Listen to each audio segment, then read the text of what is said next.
1 फरवरी 2003 दुनिया के इतिहास का ऐसा मनहूस दिन जिसने पूरी दुनिया के लोगों की आंखें नम कर दी थीं।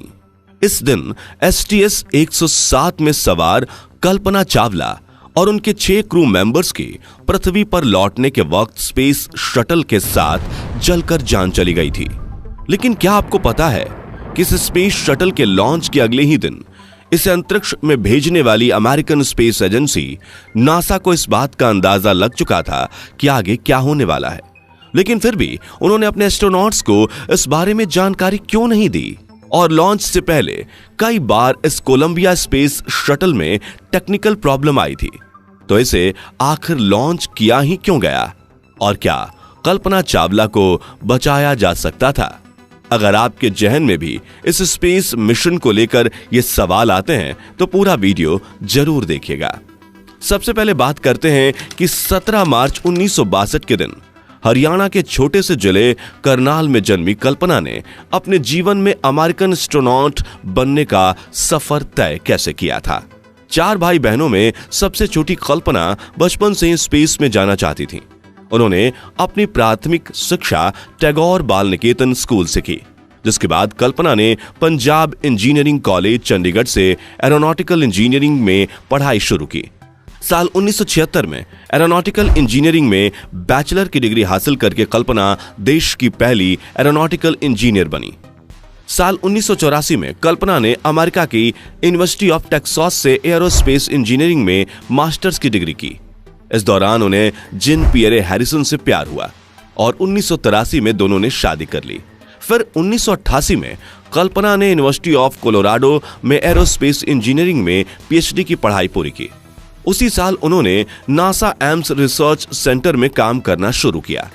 1991 में कल्पना को अमेरिका की सिटीजनशिप मिल गई और कल्पना की मेहनत और दृढ़ निश्चय देख नासा ने 1994 में उन्हें अंतरिक्ष यात्रियों के 15वें समूह में शामिल किया। 19 नवंबर 1997 के दिन अपने 6 क्रू मेंबर्स के साथ कोलंबिया स्पेस शटल में बैठ कल्पना ने पहली अंतरिक्ष उड़ान भरी।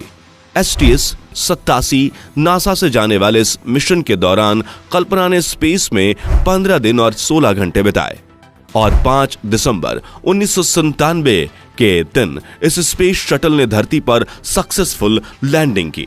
इस मिशन को पूरा करने के साथ ही कल्पना चावला अंतरिक्ष में जाने वाली पहली भारतीय महिला बन चुकी थी। कल्पना के इस मिशन की सफलता देखते हुए 2001 में नासा ने कल्पना को एक और स्पेस मिशन के लिए चुना, जिसे STS 107 नाम दिया गया। लेकिन इस मिशन के दौरान यूज किए जाने वाले कोलंबिया स्पेस शटल में बार बार आ रही तकनीकी खराबियों की वजह से इसके लॉन्च को पूरे 18 बार पोस्टपोन किया गया था। 2 साल तक नासा ने इस शटल में आ रही अलग अलग खराबियों को ठीक किया, लेकिन नासा ये मानने को तैयार नहीं थी कि ये शटल स्पेस मिशन के लिए फिट नहीं है। बस वो उसे बनाए जा रहे थे और फाइनली नासा को लगा कि ये स्पेस शटल अब मिशन के लिए पूरी तरह से तैयार है और 16 जनवरी 2003 के दिन इसे लॉन्च करने का निर्णय लिया गया। इस लॉन्च के दौरान क्रू मेंबर्स काफी खुश दिखाई दे रहे थे, क्योंकि उनमें से कुछ क्रू मेंबर्स जिंदगी में पहली बार स्पेस में जा रहे थे, लेकिन उन्हें यह पता नहीं था कि ये उड़ान उनके जीवन की पहली और आखिरी उड़ान होगी।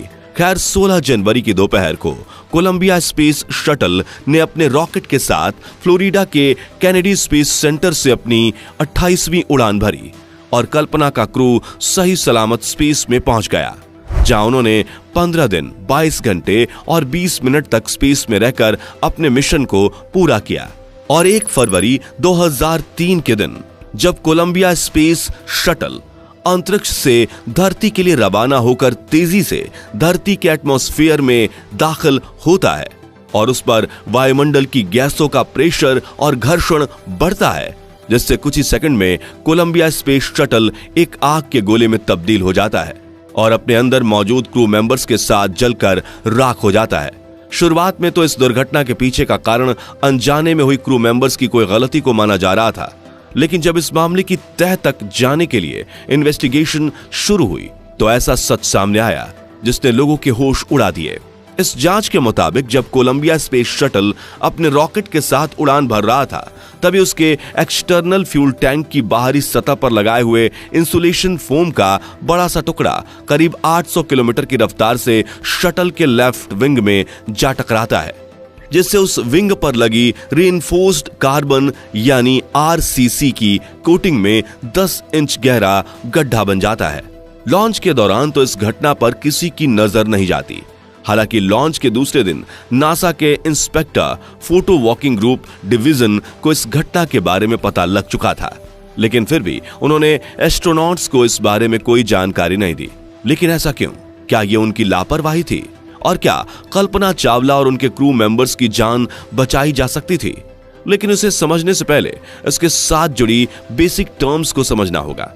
दोस्तों, आप ये तो जानते ही होंगे कि जिस स्पेस शटल में एस्ट्रोनॉट बैठकर अंतरिक्ष के लिए रवाना होते हैं, उस स्पेस में पहुंचाने के लिए रॉकेट का इस्तेमाल किया जाता है। इस रॉकेट को ग्रेविटी के अपोजिट ले जाने के लिए सबसे जरूरी होता है फ्यूल, जो कि दो तरह के होते हैं, liquid and high fuel. Liquid fuel में लिक्विड ऑक्सीजन और लिक्विड हाइड्रोजन का इस्तेमाल किया जाता है। ये दोनों ही ईंधन बहुत ही कम टेम्परेचर में ही लिक्विड फॉर्म में होते हैं, इसलिए इनका टेम्परेचर मेंटेन करने के लिए इसे एक्सटर्नल फ्यूल टैंक में भरा जाता है, जिसे अंदर और बाहर दोनों तरफ से इंसुलेशन फोम से कवर किया जाता है, ताकि बाहरी गर्मी इस फ्यूल पर असर ना करे। इस फ्यूल टैंक और रॉकेट के साथ स्पेस शटल को अटैच किया जाता है, और बाहरी गर्मी से स्पेस शटल को नुकसान ना हो, इसलिए इस पर अनेक तरह की कोटिंग मटेरियल का इस्तेमाल किया जाता है, जिन्हें छोटी छोटी टाइल्स का आकार देकर शटल पर लगाया जाता है। स्पेस शटल के ऊपरी हिस्से में लगी व्हाइट टाइल्स इसे 1200 डिग्री तापमान से बचाती है। वहीं इसके निचले हिस्से में लगी डार्क टाइल्स इसे करीब 2300 डिग्री की हीट से बचाती है।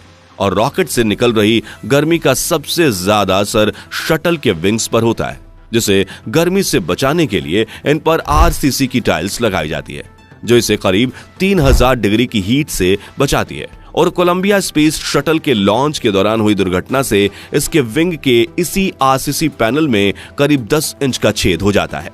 अब 1 फरवरी 2003 के दिन जब कोलंबिया स्पेस शटल में कल्पना चावला और उनका क्रू पृथ्वी के वायुमंडल में दाखिल होता है, तो घर्षण से गर्म हुई हवा शटल के विंग में हुए इस छेद के कारण उसकी अंदरूनी सतह तक पहुंचने लगती है, जिससे हर तरफ से शटल को डैमेज होने लगता है। और अचानक से शटल में सवार एस्ट्रोनॉट्स को एक खतरनाक झटका लगता है और शटल में ऑक्सीजन लेवल ड्रॉप होने लगता है, जिससे उन्हें सांस लेने में दिक्कत होने लगती है और ऑक्सीजन की कमी के कारण वे सभी बेहोश हो जाते हैं। इस दौरान शटल में हवा का भारी दबाव होने की वजह से उनके शरीर का तापमान काफी बढ़ जाता है और शरीर में मौजूद खून उबलने लगता है, जिससे शटल के ब्लास्ट होने से पहले ही उनकी बेहोशी में ही मौत हो जाती है, जिसकी कुछ देर बाद हीट से शटल भी एक आग के गोले में तब्दील हो जाता है और अपनी इस आखिरी उड़ान में जलकर राख हो जाता है। तो क्या इस घटना को वाकई में टाला जा सकता था? तो इस पर डेविड बेकर, जिन्होंने शटल प्रोग्राम में काम किया था, उनकी थियरी के मुताबिक स्पेस शटल का तो पता नहीं, लेकिन क्रू मेंबर्स को बचाया जा सकता था। उनके मुताबिक नासा अगले ही महीने यानी कि 1 मार्च को अटलांटिस नाम का एक और स्पेस शटल लॉन्च करने वाला था। और अगर नासा इस दुर्घटना को शुरू में ही सीरियसली लेता तो इस शटल की प्रिपरेशन को 6 हफ्तों की जगह 4 हफ्तों में फिनिश करके इसे रेस्क्यू मिशन के लिए लॉन्च किया जा सकता था। और कोलंबिया स्पेस शटल की बात करें तो इसमें एस्ट्रोनॉट को 30 दिनों तक जिंदा रखने जितना सप्लाई भी था। वैज्ञानिक की इन्हीं थियरीज की वजह से नासा पर कई सवाल खड़े हुए थे। आखिर उन्होंने इस घटना को सीरियसली क्यों नहीं लिया?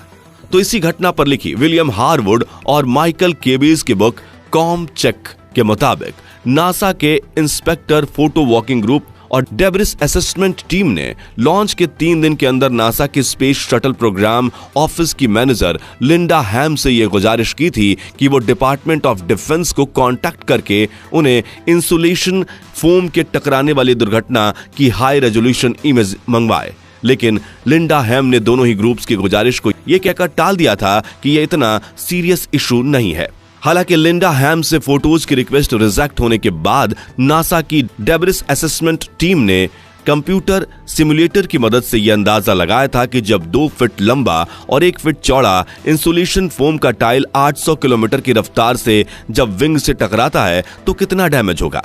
जिससे वो ये बता पाए थे कि धरती पर वापस आते वक्त शटल को हीट डैमेज का सामना करना पड़ सकता है। लेकिन असली और नकली में तो फर्क होता ही है, इसलिए वो इस बात का अंदाजा नहीं लगा पाए कि आखिर कितना हीट डैमेज हो सकता है।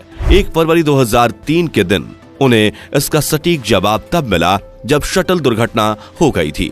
तो दोस्तों, हमें इस घटना से ये सीख मिलती है कि एक छोटी सी लापरवाही बड़ी दुर्घटना में तब्दील हो सकती है।